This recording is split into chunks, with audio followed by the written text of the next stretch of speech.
Қайырлы күн, менің құрметті оқырмандарым. Бүгін сіздерге осындай мини лепешка, яғни шағын тоқаштың рецептімен бөлісемін. Видео ұнасыңа каналыма тіркеліп, лайк басып, комментарий бөліміне өз ойыңызды жазып кетіңіз және қоңыраушау белгішесін басып кетіңіз. Осындай өте әдемі, қонаққа ұялмай қоятын және жақындарыңызға осындай лепешканы пісіріп қуансаңыз болады. Видеомны соңына дейін қараңыздар. Ыдысымызға жылы суымызды және жылы сүтімізді құямыз және соның үстіне бөлме температурасындағы еріп тұрған сары майымызды қосып, массамызды бір араластырып аламыз. Егер де сіздің майыңыз қатты болса, микротолқынды пешке жылытып алсаңыз болады. Осы массаның үстіне тұзымызды және ашытқымызды татымына қарай шекеріңізді салып, массаны тағы да бір араластырып аламыз.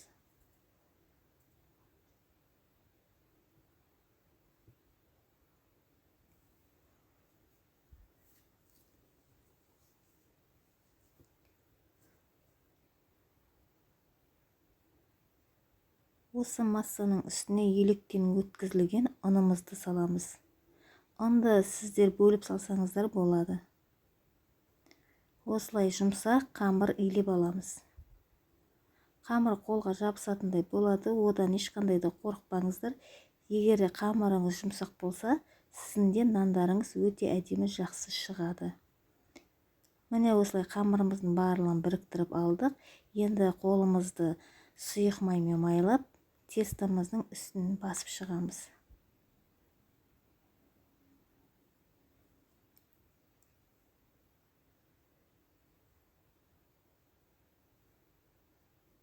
Мінекей қыздар, біздің қамырымыз дайын. Енді осының үстін целлофанмен жауып, үстінен майлықпен орап, жылы жерге 1-2 сағатқа қойып қоямыз.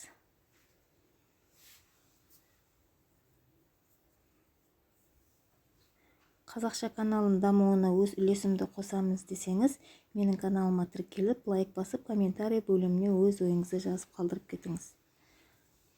Міне қыздар, біздің қамырымыз дайын болды. Осылай ашиды. Қолымызбен осылай видеода көрсетілгендей етіп жасап аламыз да, силиконды коврикке қамырымызды қойып, бөліктерге бөлеміз. Егер де сізде мен сияқты таразы болса, таразыға өлшеп жасасаңыздар болады. Егер үйге істесеңіздер көз мөлшерімен, ал заказға жасасаңыздар міндетті түрде таразыны қолданғандарыңыз дұрыс. Менің әр бөліктерім 100 граммнан болды. Сіз өзіңіз қалауыңызша үлкенірек немесе кішірек жасасаңыз болады. Мен заказға емес, үйге жасадым. Міндетті түрде осылай өлшеп аламын, себебі менің тоқаштарым барлығы бірдей болып шығады.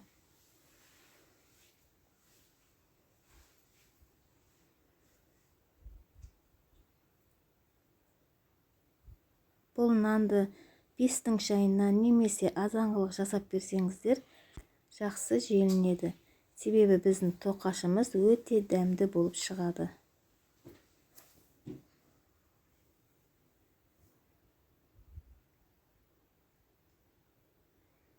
Міне біздің тоқаштарымыз осылай болды. Менде осы құрамнан 15-16 штук шықты. Егер сіз көбірек жасаймыз десеңіздер, осы құрамды 2 еселесеңіздер де болады. Мен барлық құрамын описание бөліміне жазып кетемін. Описание бөлімі осы видеоның астында болады.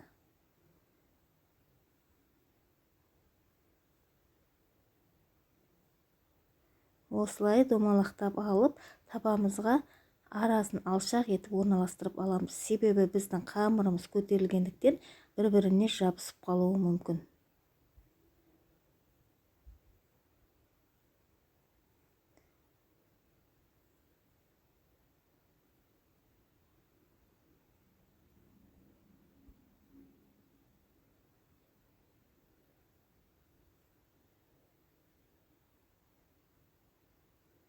Әр үй бикесінің жасалу жолы әртүрлі болғандықтан, сізде өзіңіз қалай жасайсыз, соны комментарий бөліміне қалдырып кетсеңіз, өз ойыңызбен бөлісе кетсеңіз болады.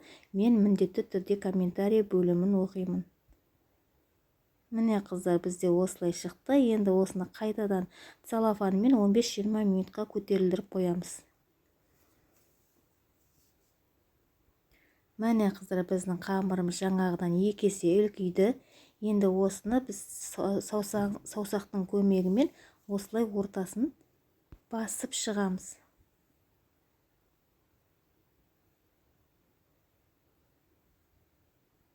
Барлығын ортасын осылай саусақтың көмегімен басып шығамыз. Жиегіне тиіспейміз қыздар, тек ортасын осылай дөңгелектеп басып шығамыз. Қатты басыңыздар, себебі біздің нандарымыз пешке салған уақытта көтеріліп кетуі мүмкін. Көтеріліп кетпес үшін осындай шанышқының көмегімен ортасын тесіп аламыз.